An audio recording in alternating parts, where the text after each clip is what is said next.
মানুষ চাইলে অনেক কিছু করতে পারে, অনেক কিছুই নিয়ন্ত্রণ করতে পারে। যেমন লেবু এখন 120 টাকা হালি। যদি লেবুর দিকে তাকায় তাহলে কিন্তু মানুষের ক্রয় ক্ষমতার বাইরে লেবুটা, লেবুর কথা বলতেছি, আবার অন্য কিছু না। যেমন আবার মানুষ 900 টাকা দিয়ে গরু গোস্ত কিনে খায় না, সেটা সেই অবস্থানে ঠিক আছে, কিন্তু লেবুর দিকে তাকালে লেবুটা হলো ক্রয় ক্ষমতার বাইরে, কারণ হালি 120 টাকা। তাইলে করণীয়টা কি?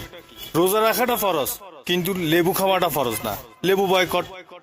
রোজা রাখাটা ফরজ, কিন্তু শশা 40 টাকার শশা 80 টাকা দিয়ে কিনে খাওয়াটা ফরজ না, কিন্তু আমরা এটার গরজ হিসেবে নিতেছি সাধারণ পাবলিকে।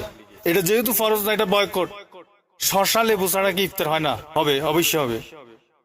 খেজুর খাওয়া সুন্নত, খেজুর না খেলেও রোজা বা পানি দিয়ে ইফতার করলে রোজা আপনার হয়ে যাবে। কিন্তু আমাকে খেজুর কিনাটা একদম বাধ্যতামূলক। তা আমি 600 টাকার খেজুর এবার 1800 টাকা দিয়ে কিনতেছি। দরকারটা কি ভাই? এগুলো না খেলে কি হবে?